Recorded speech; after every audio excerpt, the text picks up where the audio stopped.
क्या अमेरिका जैसा शक्तिशाली देश और उसके राष्ट्रपति डोनाल्ड ट्रंप ईरान से डर गए हैं? और ये सवाल इसलिए क्योंकि ट्रंप ने कहा है कि वो ईरान से बात कर रहे हैं, जबकि ईरान कहता है कि हमने किसी ट्रंप से बात ही नहीं की। सब फर्जी खबर है।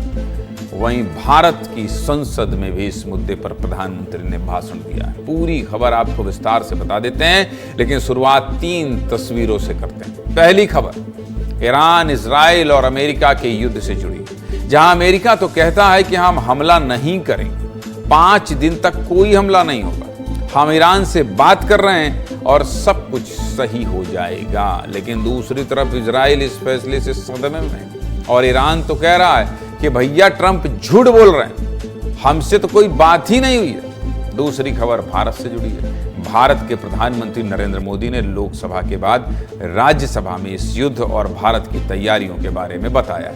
और तीसरी तस्वीर रक्षा मंत्रालय की मीटिंग की है, जहां इस बात की रणनीति बनी है कि भारत के एलपीजी जहाजों को सुरक्षित भारत कैसे लाना। सोमवार को राष्ट्रपति डोनाल्ड ट्रंप ने सोशल मीडिया पर एक पोस्ट किया। इस पोस्ट में ट्रंप ने लिखा कि मुझे ये बताते हुए खुशी हो रही है कि अमेरिका और ईरान के बीच पिछले 2 दिनों से बातचीत चल रही है और ये बातचीत सकारात्मक है, समाधान को लेकर है। और मैंने निर्देश दिए हैं कि अगले 5 दिनों तक ईरान के पावर प्लांट और एनर्जी प्लांट पर हमले रोक दिए जाएं।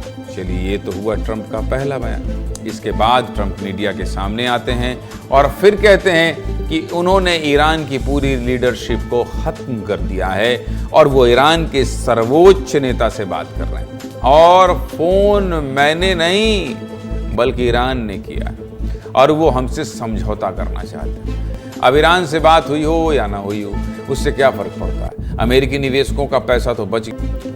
अब ट्रंप सच बोल रहे हैं, झूठ बोल रहे हैं, इसका तो भाई साहब आइडिया नहीं है। लेकिन इतना तो साफ है, इजराइल अमेरिका के बयान से सहमत नहीं है।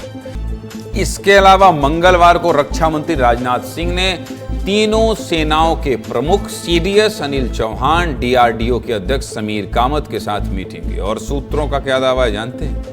सूत्रों का दावा है कि इस बैठक में इस बात पर चर्चा हुई है कि स्ट्रेट ऑफ हॉर्म्यूज में जो भारत के जहाज फंसे हुए हैं, उनके लिए भारतीय नौसेना के जहाज हॉर्म्यूज के आसपास तैनात किए जाएं, जिससे उनको किसी तरह का खतरा ना हो। और जल्द ही भारत आने वाले हैं।